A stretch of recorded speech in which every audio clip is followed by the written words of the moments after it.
Good morning, everybody.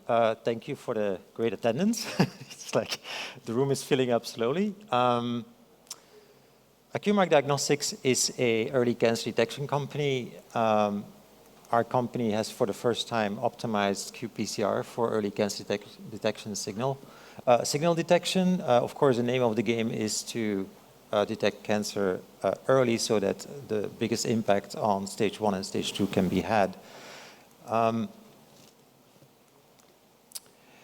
The markets that we are pursuing are large, but the first ones that we're targeting is with the CRC screening product and a CRC recurrence product. So the product is going to be blood-based. And so what we are doing is we are optimizing PCR. We have innovated the assays. We have rebuilt them from the ground up. We combine that with predictive machine learning models. And then we potentially, for some of the samples, add a digital PCR step to get further granularity on the methylation levels. The markers are based on methylations, and so we had to innovate the qPCR piece to do broader multiplexing up to a level of 40 markers. And then, of course, we focused on methylations, which is also something that qPCR was not able to do before.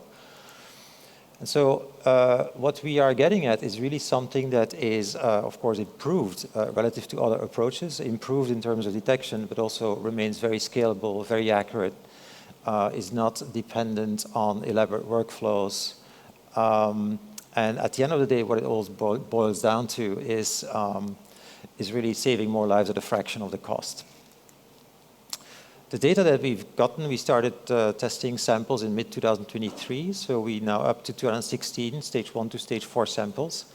The results vary between the machine learning models. We have about 50 machine learning models. The ranges that we see between them are 85% to 92%. That's a typo up there. 92% sensitivity at 95% to 97% specificity.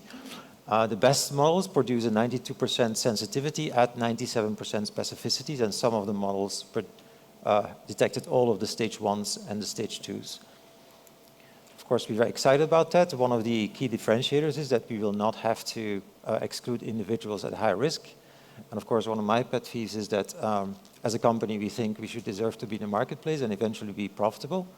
And so the products are very high margin. Cost-benefit-wise as well, this is not something you see very often. It's for a reason. It's because other approaches are just challenged in terms of cost-benefits. But we think clinical utility is very important in order to get this broadly adopted and reimbursed.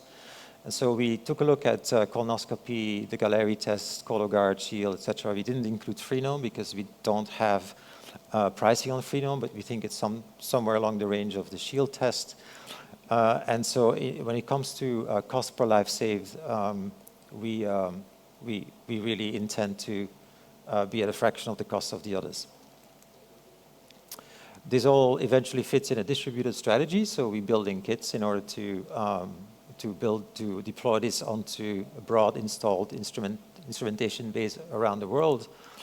And while you do see a clear distributed strategy there, really we have a very strong focus on accelerating and a strong emphasis on IVD kit strategy so that we can do a rapid rollout and run in any clinical laboratory that has the right equipment. So this slide I'm going to skip. And so in terms of our launches, so we're going first with CRC recurrence. It's a different panel than CRC screening. We are going with CRC screening as well. We should be ready by 2026 to do a very limited initial, let's call it, testing launch, while we, at the same time, keep on developing the IVD kits. IPO is scheduled for 2027 with a minimum amount of revenue. We have started a very large collection. Last year, the first patient in should be mid-October or end October this year. That's a 23,400 individual study collection across 20 cancers.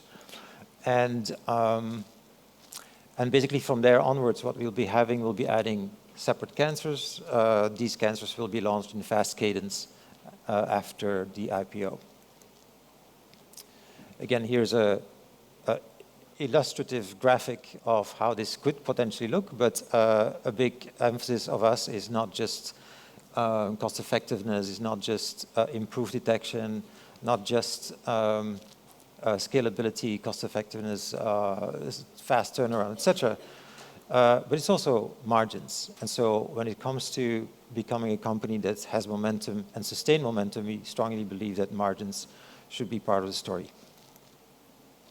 There is lots of older kind of comparables in the marketplace, both on M&A side and the public area.